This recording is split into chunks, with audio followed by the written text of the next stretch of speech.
Hello, I'm Iris Mogul, Youth Honorary Chair for Banned Books Week. I'm honored to be joined by our legendary Honorary Chair, George Takei. Mr. Takei is recognized as an award-winning actor, outspoken civil rights activist, social media icon, and New York Times best-selling author. He's leveraged his popularity as a star of the Star Trek franchise and a social media influencer to advocate for many causes, including the rights of Japanese Americans and LGBTQIA+ individuals. Mr. Takei's award-winning bestseller, They Called Us Enemy, uses both words and images to depict his childhood as one of 125,000 Japanese Americans imprisoned in concentration camps by the US government during World War II. This graphic memoir has been targeted for censorship multiple times since publication. Mr. Takei's latest acclaimed graphic memoir, It Rhymes with Takei, has not appeared on banned books list yet, but the memoir's depiction of Mr. Takei's life as a closeted gay man and decision to come out at the age of 68 will likely meet resistance in places where state and local laws target the inclusion of LGBTQIA+ materials in schools and libraries. Thank you so much for being here, Mr. Takei. It's a delight to be here, but unfortunate also that we have to be here to fight against banned books. I agree completely. Let's start with some questions. In your graphic memoirs, They Called Us the Enemy, and It Rhymes with Takei, you bravely explore themes of being othered and discriminated against for various reasons. In what ways does having your story censored reverberate with the feelings of othering you explore in your books? The word other has such a negative connotation.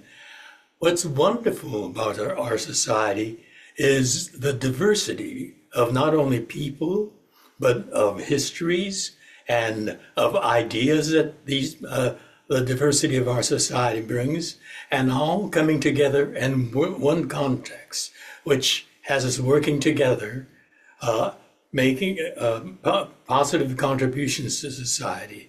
I mean, how boring it would be when we didn't, if we should not have a diverse society. I feel that in my life, I've benefited from the diversity. I enjoy the society we live in. We read many different books, different periods, different backgrounds, different histories, and I feel so much more enriched. And that's what makes us Americans. We have this as our history, and our future it becomes even more fascinating because of our diversity. In just a few months, next year, as early as February, we're going to have another starship go up into the future. We're going to have this starship that's going to be made up of 4 astronauts, all different in each way, that makes that venture so much more exciting. There is one woman, there is a Canadian from the Canadian space program, there is an African American man, and a white American man. So you have that diversity, and that way, with that diversity, we learn so much. We're made up of different chemicals, different. That's why we're different. We have different trainings, although they're top-notch astronauts, and they're going up for the first time in history, not to the moon. We've done that already. In fact, we've landed people there. Our trip to the moon goes beyond the moon for the first time and joins the lunar orbit and comes down with such a rich variety of information, how they work together, how technically how the survival in space, their how their bodies changed, what they learned, and they come back with that information. That's what makes us so enriched, more informed, more inventive, more creative, stronger. And I can't understand why people oppose that. And when I asked them, particularly in reference to my book that got banned twice, one in Tennessee and one in Pennsylvania, they opposed it. But on what basis? Do they know anything about that chapter of my imprisonment by my own country in the United States on such a horrific time? And a great president of the United States, President Franklin D. Roosevelt, was responsible for it. Hero of America. And yet it happened. We learn so much by knowing about this history, that we are stronger, we are more creative, we are more interesting, and society is more vibrant. And when I asked one person who was involved with that book banning project, they said, well, that's un-American. It's the most American experience, and it's also the most human experience. And they don't want to learn more. I asked this person, do you know who was the most decorated unit of the entire World War II? Do you know what group that was? She didn't know. I told her it was the segregated all Japanese American unit, the 442nd Regimental Combat Team. And did you know where these young men of the 442nd came from? They didn't know. I had to tell them. Some of them, that because they were the most decorated, they sustained the highest combat casualty and death rate. When they died, their coffins were covered with the American flag, and that flag traditionally is folded up in that traditional military form, and it's delivered to the mothers of these heroic veterans. Do you know where their mothers were? They were all in American prison camps behind barbed wires. Can you imagine how that woman must have felt, grieving over the loss of her son, being honored heroically, and receiving that symbol imprisoned behind American barbed wire fences in places like the swamps of Arkansas, the desert area of Idaho, the desert of Arizona, Wyoming, Colorado, Utah. This is America. It is a great, wrenching human story. And when I listened to that, I thought of a young couple who have a little boy. He was 1 year old when I first met him. He was a lively, energetic, smart kid. But when he turned 2, he suddenly started discovering words, and particularly the power of the word no. Daddy would say, it's about time we go to bed. The boy would say, no. And so, well, I was thinking of reading until about 12 o'clock tonight. All right, I'll stay up with you. But the boy says, no. Says, well, I feel like ice cream. There was a carton of ice cream in the refrigerator. I'm going to have some. Would you like some? No. It hurt him to say that, but he had command of a voice, a powerful voice, and it turned his parents into confusion. How do we deal with this cute, smart, energetic naysayer? And so they finally gave up and they went on. He had his ice cream and enjoyed it thoroughly right in front of this boy. And that went on for another hour or so. And he finally realized it doesn't pay to be a naysayer. And book banners remind me of that. They don't know what they're talking about. They just don't want to know about it. That's not America.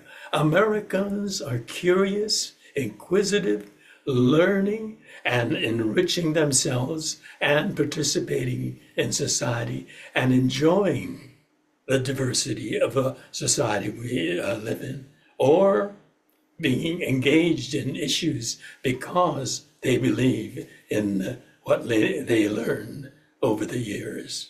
It's a beautiful description of American identity. Speaking of American identity and history, and they called us enemy, an essential aspect of your family story was the federal government's, particularly FDR's, who you mentioned, discriminatory wartime policies. Do you think that shedding light on American heroes has contributed to the book getting banned? If so, how do we move past that kind of censorship to continue telling truthful histories? In our system, we believe in due process. When one is arrested for whatever reason, you have a right to know that reason. And then you have a right to challenge the reason in a court of law.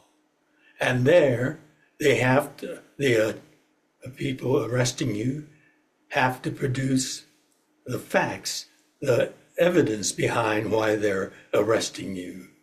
In the case of my childhood imprisonment, I was 5 years old when the soldiers came to our home, banged on the front door. Two soldiers, both carrying bayoneted rifles. And when my father answered the door, one of them pointed the bayonet at our father. My brother Henry and I were there in the living room with him. We were frozen with terror. Daddy had this bayonet, this sharp point aimed at his face. And they said, get your family out of this house. My father said, I need 5 minutes. I have to help my wife who's packing in the bedroom. And they said, okay. And my father went back. And the man that pointed, the soldier that pointed the rifle at him, followed him into the house, to the bedroom. We just stood there staring at the other soldier. And when my father came out, carrying 2 suitcases and 2 boxes tied with twine under his arms, he put the suitcases down and told me to carry that one box, and Henry, my brother, to carry the other box. And he said, follow me, and we followed him out onto the driveway and stood there waiting for our mother to come out.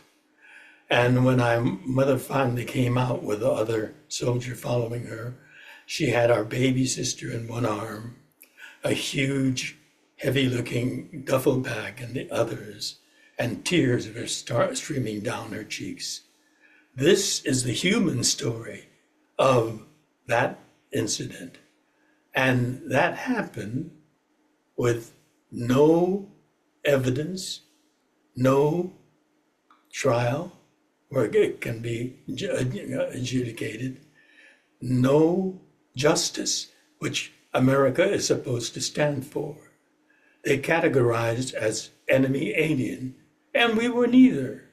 We were American citizens of Japanese ancestry, true, and we were at war with Japan, but we were not aliens, and we were not enemies. So they plucked a title or category out of thin air, and the soldiers were sent to take us away. And we were packed into a truck with other families with their luggage, driven downtown to a Buddhist temple where already there were masses of people gathered on the sidewalk, and at the curb was a long line of school buses waiting to be loaded.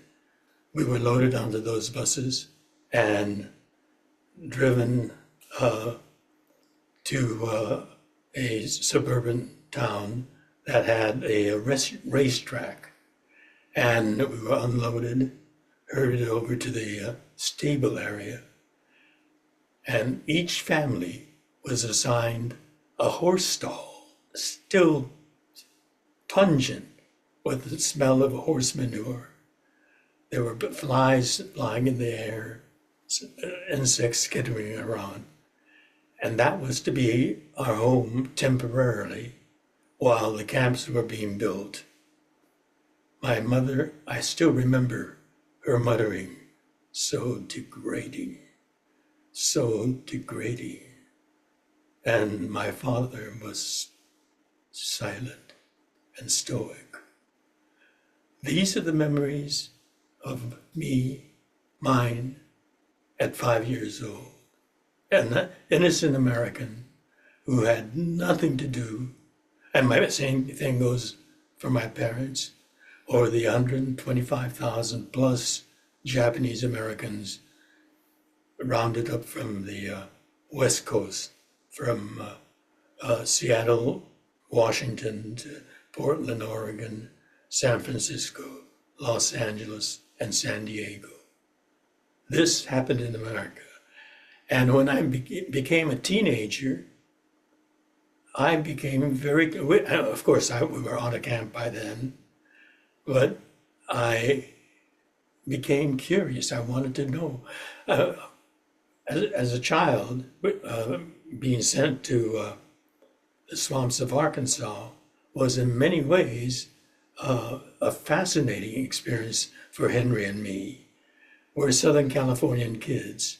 We'd never seen trees, majestic, tall, great trees growing out of water, the swamps, and strange animal and bird sounds that came from there, and fascinating insects like butterflies and dragonflies, which I was able to catch butterflies. They were not too bright and not too fast. And when I put them in a jar and covered it, their patterns would be on my fingers. But the dragonflies were very fast. I didn't catch a single dragonflies, but I had a good collection of butterflies. And I also, around the edges of the swamp that came under the barbed wire, there were a lot of little black wiggly fish, and I would dart in with my hands and scoop up 2 or 3 of those fish and put them in a jar. And I had a good collection of those fish, and I brought it back to our barrack, and I checked them out every day, saw how they were growing. But one morning, I saw strange bumps on their sides, and I thought they were sick. So I said, "Mommy, the frogs, I mean, the black fishies have grown lumps on their sides. And she said, keep on watching. Next day, it was even bigger. And the next day, they've broken apart, and legs were protruding out, pushed out of those bumps. And those legs were followed by forearms. And those cute little fishies climbed out of my jar and escaped. Magical things happened in Arkansas. So Henry and I had a fascinating adventure behind the barbed wire fence. But after the war, I was 9 by then. I got very curious, and as in my early teens, I sat down with my father, and I started learning things. This was unjust, and there were big boys that were rabble rousers. They were angry at the government for putting us in those prisons, and there were riots. And I said, what was that all about? And my father said, America has a thing called the Constitution, and they added very important issues, principles to the Constitution.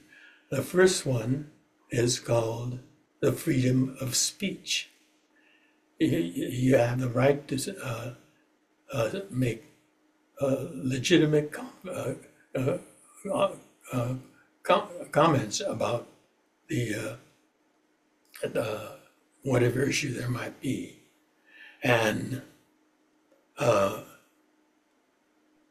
President Roosevelt believed in them. But the whole country at that time was swept up by war hysteria. Japan bombed Pearl Harbor. It was a horrific bombing. 3,000 ships were sunk, or 8 major battleships were sunk. Other smaller ships were sunk as well. And something like 300 people were killed in the bombing. Horrible bombing. Blood and the terror of that swept across the Pacific to continental United States, and that terror swept across the country to the East Coast. Right after the bombing, President Roosevelt ordered all Japanese Americans, despite the fact that we were Americans, we had Japanese faces, to be rounded up, because the country was in war hysteria. They hated people that looked like us. And Roosevelt was a human being.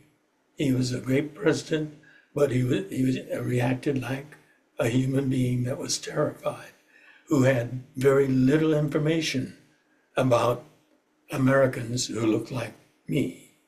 And he got swept up by that, and he signed Executive Order 9066, which ordered all Japanese Americans on the West Coast to be imprisoned in barbed wire prison camps, simply because we looked like this. But after the war, and I became older, and other younger Japanese Americans who were children in the camps started learning more about that. It was a horrible thing that happened, and we were the ones that experienced the pain of that. And we said, this is not American. Roosevelt was a human being, as well as a great president, and he reacted as a human being who was swept up by the hysteria that this country was going through, and he signed Executive Order 9066. But this was in the 80s now. We were adults, and we began campaigning for redress because we knew that it was wrong. It was against the Constitution and our citizenship as Americans. And so we began campaigning for redress. And so by then it was President Carter, who was President Jimmy Carter, and he created the Redress Commission. And in 1981, they held hearings, and I testified at that congressional hearing. I was an adult, but I talked about my childhood experience, but also now what I know about America and Roosevelt as a human being. And I said, this was unjust, and this was against what America stands for. And because ours is a people's democracy, people make mistakes. And at the same time, our Constitution incorporates the idea of human mistakes. And the Commission in 1984 came out with a report, and it reported that it was a grievous mistake, and it stated that the United States Constitution provides for redress in a case like this.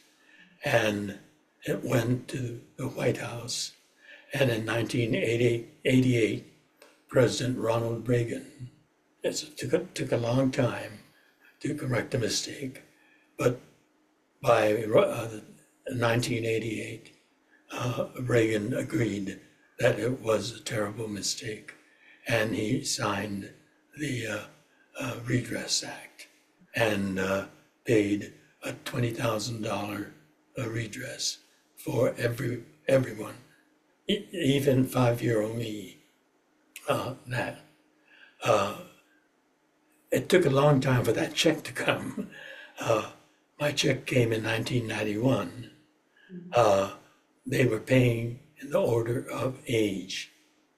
And the first person that got that check was I think she was a 97-year-old Japanese American woman in Arizona who got her check in I think 89.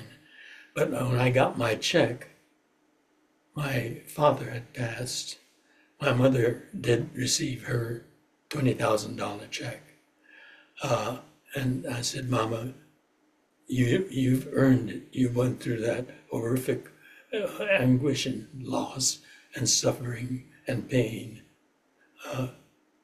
And she said, I will dedicate it to my husband, or my father.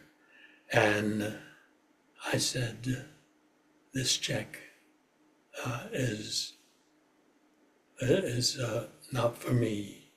And I wanted my father's life and experience not to be forgotten. And that was my first donation to the Japanese American National Museum, which today is a affiliate of the Smithsonian Museum and the most distinguished museum on the issue of the what we address is the strength of American democracy and as experienced by Japanese Americans. And it's a wonderful 81,000 square foot building, with a plaza, and across the plaza is the Buddhist temple where the Japanese Americans in Los Angeles were first assembled and put into those buses and taken to the horse stalls of Santa Anita. And we call that the biggest artifact in our museum collection.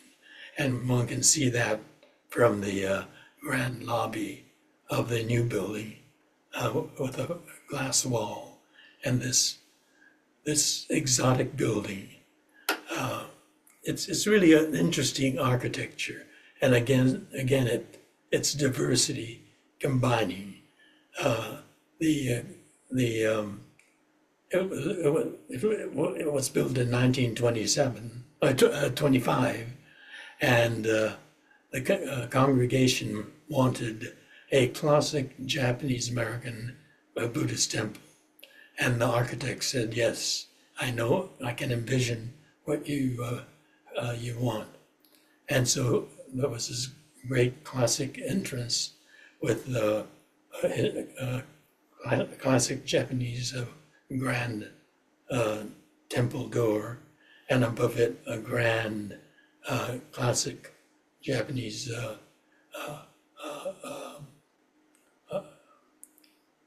that word's left me again, but you can visualize. It's a magnificent building, and there's the whole wall that goes across. But the architect was a passionate lover of Art Deco, and so with the classic Japanese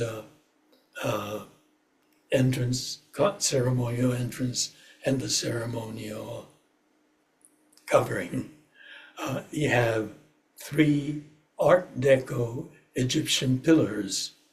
Nowhere in all of Asia will you find a Buddhist temple with ceremonial Egyptian Art Deco pillars. So architecturally, it's diversity combining to be one. And you can see that from the great lobby of our main building. And that building itself has a fascinating history. The congregation was a very forward-looking group, and there was a Jewish man named Julius Goldwater who had incidentally, his family is from Arizona, and his first cousin was named Barry. And if you're a political figure, you will recognize a historic Arizona name, Barry Goldwater, the senator, and ran for president at one time. But he was still a young politician at that time. And his cousin Julius in Los Angeles had discovered Buddhism and converted and become a minister. And he was the minister of that temple. And when World War II happened and the internment came down, Buddhist temples, Buddhist priests were the first suspects. They were from Japan. Their primary language was Japanese, and their religion was Buddhism. So the day after the bombing, the Buddhist priests were taken away, except for Reverend Goldwater, because he was Caucasian, albeit a Buddhist, but he was white. And so he was not taken, and the temple was left in his charge. And some Japanese families had valuable antiques and other things, so they asked Reverend Goldwater, "Can I leave my valuables in the basement of the temple, and can you protect them?" And he said, "I am honored to serve in that capacity." And so the basement was filled with Japanese families' valuables. The Japanese community surrounded what was called Little Tokyo. With the internment, became emptied. We were all taken away, and the businesses were empty. The apartments up above were empty, and the city didn't know what to do with it. Uh, how do we tax the land? How do we provide security for this land? It turns out there were huge war production factories being built in Los Angeles, and huge wave of African Americans from the South came to Los Angeles to work in those war factories. Here, just conveniently, was a whole neighborhood with a vacancy, and the vacancy that other white people would not occupy. The African American came and inhabited all that, and the restaurants were run by African Americans. There were clubs that they opened. Dizzy Gillespie, other black musicians began performing there. And that whole area that was called Little Tokyo during the war became Bronzeville, an African American area. African Americans are very religious people, and on Sundays they like to hold their religious services. Where could they hold it? There were no great halls. There were banquet rooms, large rooms, but not with the capacity to have church service. There was this abandoned Buddhist temple run by this Jewish man named Goldwater.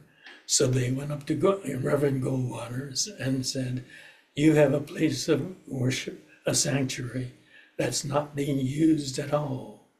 Can you allow us to hold our services in your sanctuary?" Reverend Goldwater, being a very compassionate and generous man, he opened those classic Japanese ceremonial doors, and on Sundays, that Buddhist temple rocked with the hand-slapping, foot-stomping hallelujah of Southern Baptist religious services.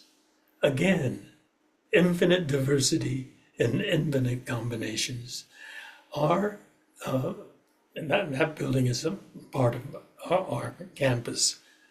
We reflect that belief in diversity coming together and making society and city and ultimately our way of living a truer, more vibrant democracy. People of difference coming together and working together make our society a better place, more creative, more engaging, culturally and religiously broadening. There's a great story just in that internment of Japanese Americans, the human frailty, the mistakes that we make, how we can rise from it and make our democracy better, while recognizing at the same time that we are human, but in the meantime, making our society a richer, more embracing, more compassionate, and a better society. We have so much to learn from diversity in history and art, Exactly. culture, and human stories like yours. How do you think before we wrap up, how do you think people can help keep stories like yours in schools and libraries? And what should we do to fight these book bans? Tell them the story of a little 2 year old. He just turned 2. He doesn't know anything except how powerful the word no is. These book banners usually are not too well informed. So particularly if you ask why they're against it. It's an American. It's not. It's anti-religious. Well, what is it about this that's un-American? And when you examine, they'll say, "I don't know." Well, that's why you need to have books so that you can learn and you can enrich and you won't be saying no. But book banners are know-nothings who say no. Well, Mr. Takei, it has been an absolute honor to speak with you. Thank you so much for sharing your stories, and for your tireless advocacy for the right to read and access to all stories. Thank you very much.